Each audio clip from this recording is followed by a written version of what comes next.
course, you hear about people passing away all the time, and it's like, oh, that's sad.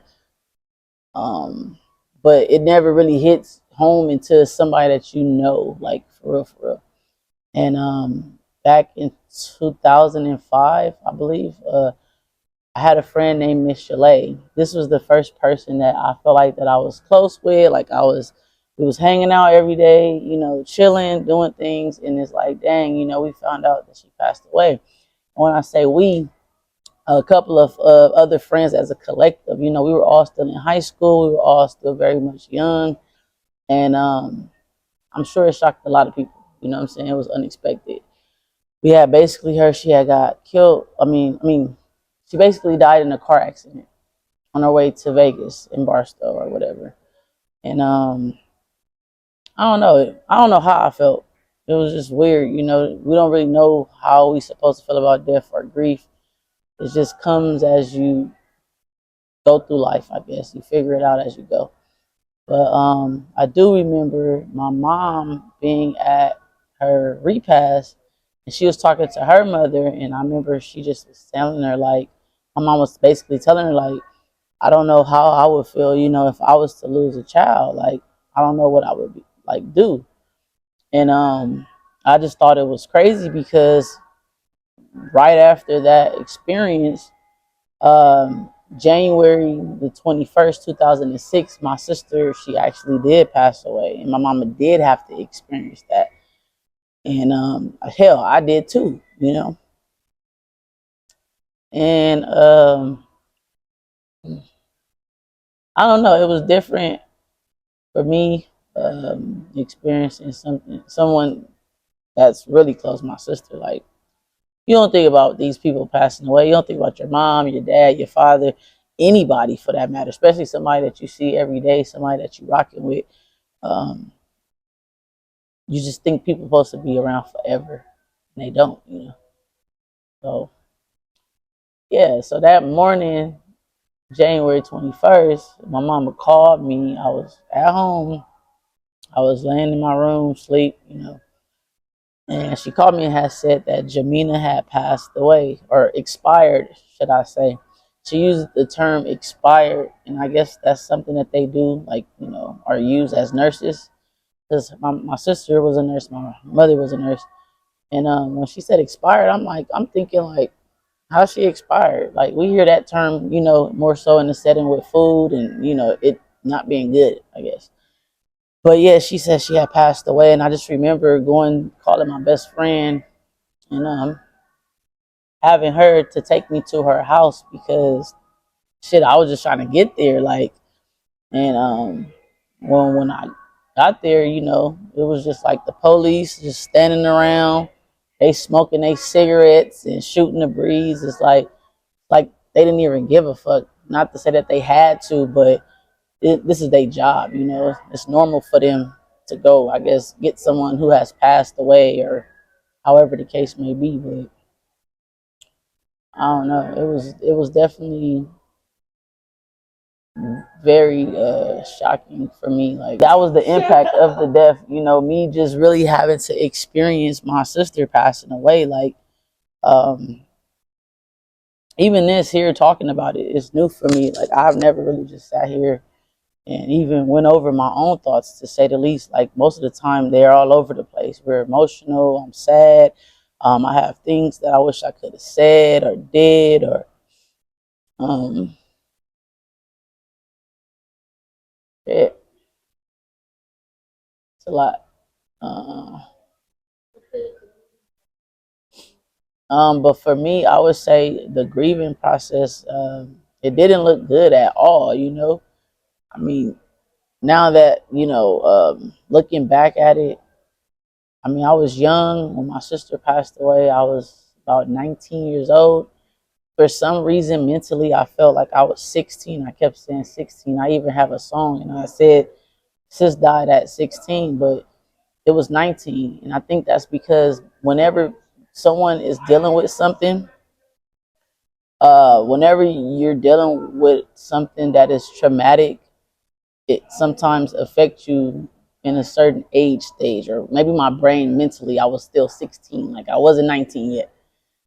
Um, but the grieving process, I would say turning up with my friends, hanging out a lot. I was already kind of doing that, but I was starting to do it more. Of course, drinking. I didn't drink as much before. I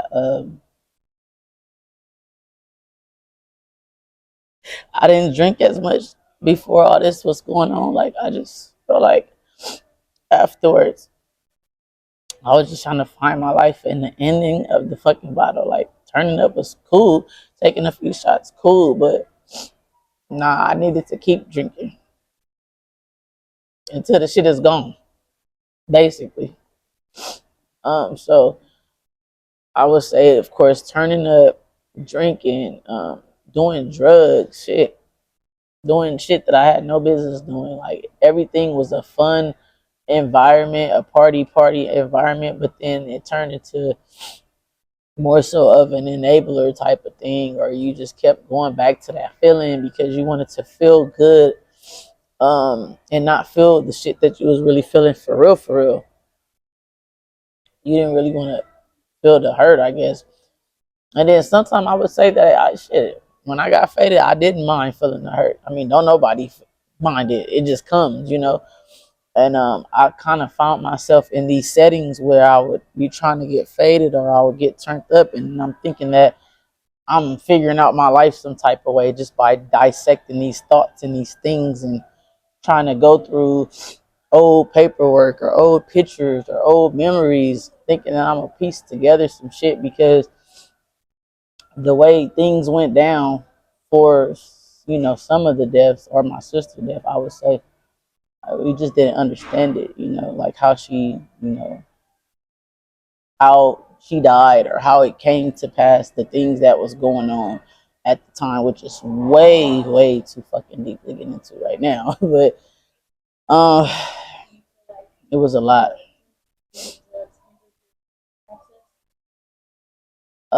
Hindered it.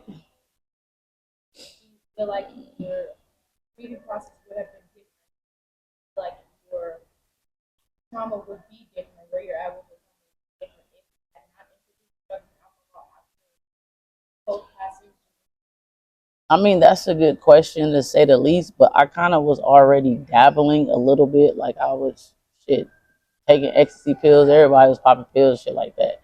Not everybody, but majority of my group of people that I knew. But I would say I would not know how I would be if I did not experience it. If I didn't experience it the way that I did. I mean, of course, it would be nice to think like, oh, if I didn't do these substance, and how would I have dealt with the process better? Like, hell, I don't fucking know, because that's where I ended up at. I mean, I can't tell you a story that's not mine, because that's not where I'm at.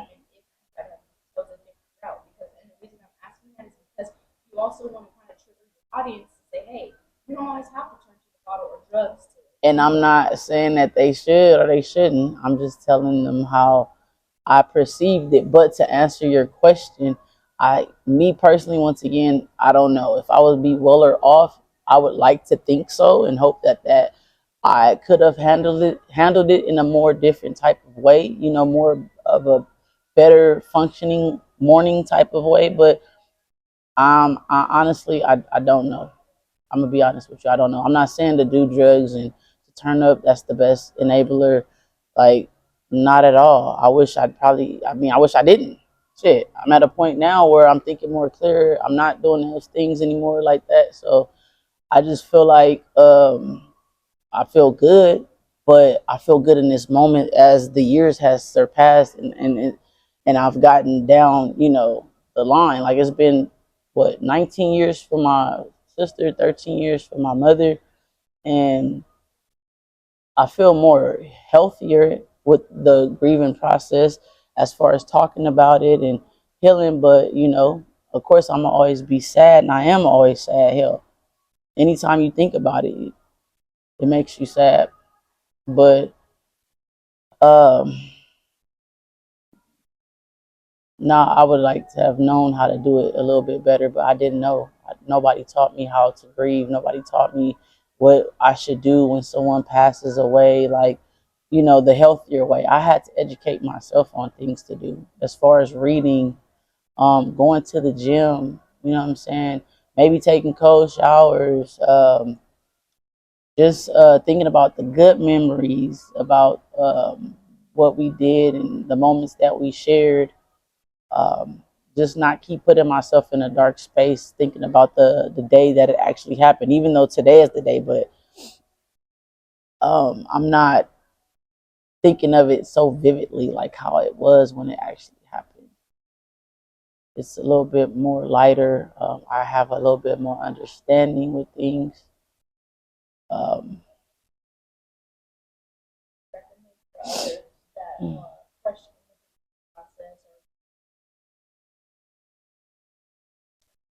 I would just say anybody who has just lost someone, I would definitely say to give yourself time. Like, it's a process, and it's going to be an ongoing process. It's never going to end based on how you, like, what you're feeling is not never going to end. You just learn how to deal with it. You get better with your days. I would definitely recommend taking some time out for yourself. Like, I get it. We do need people to be around us. So that's one of the things. You do need to have a support system, but also make sure you take time to be within yourself to just understand what you're dealing with. Like, giving yourself some time to process it. Because a lot of times we do need the support, but then we're going to get around other people, and then they're going to impose their emotions as well as you're imposing your emotions and their thoughts and your thoughts. And it's like you're just really trying to figure out your own shit at this moment. So I would say to, give yourself some time. A lot of things that helped me prior, like I went to church a lot in the beginning. When my mom passed away, I was going to church at least 3 times out of the month. I'm not saying that that's what you got to do, but find some type of inspiration, something that's going to give you good words. I like to read a lot of motivational books, self-improvement books. Once again, the gym, that helps, finding some type of activity to get into, whether if it's working out, running helps, you know what I'm saying? Boxing, anything that's going to let out any anger or aggression that you may have. Um, don't be so hard on yourself.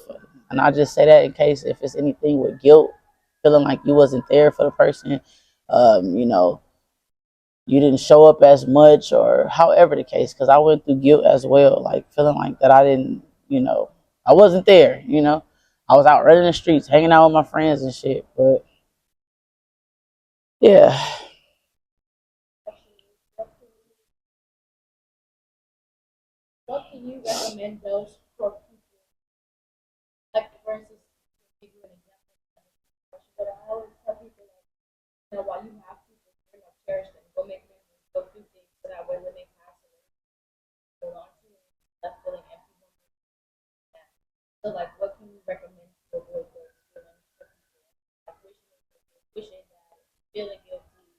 I mean,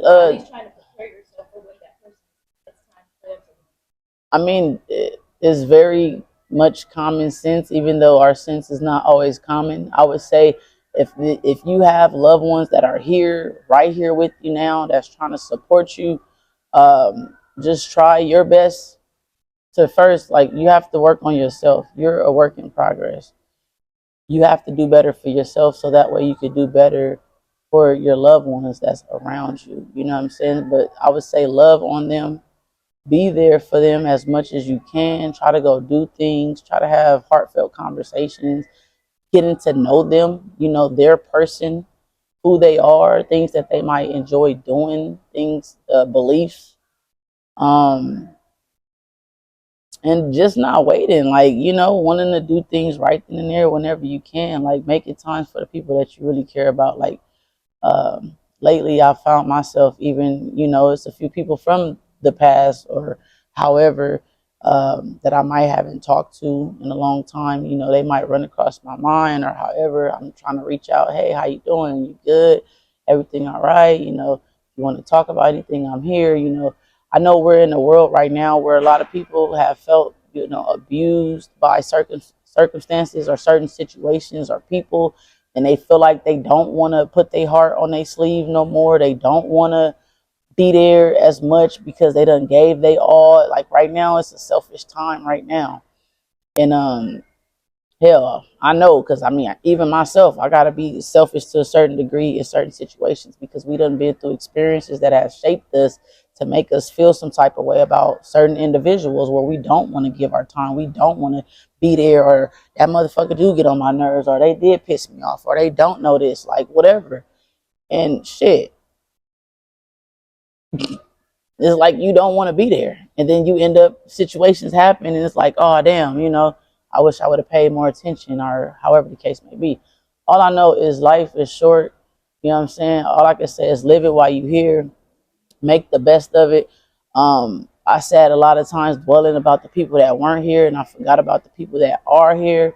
And I'm trying not to do that no more. I want to be more focused on loving me, being happy for me, what I want to do for my life, how I'm gonna make myself feel, and then the people that I'm allowing to be in my space and be around and be here with me, I want to be able to cherish them too. And just as well as I'm better in myself, I want to make sure that they're better in their self, and we're just all better together and loving on each other and just having the best time that we can on this fucking ball of earth. Like, that's all we could do. We can't sit here and continue to be miserable about the shit that we cannot no longer change.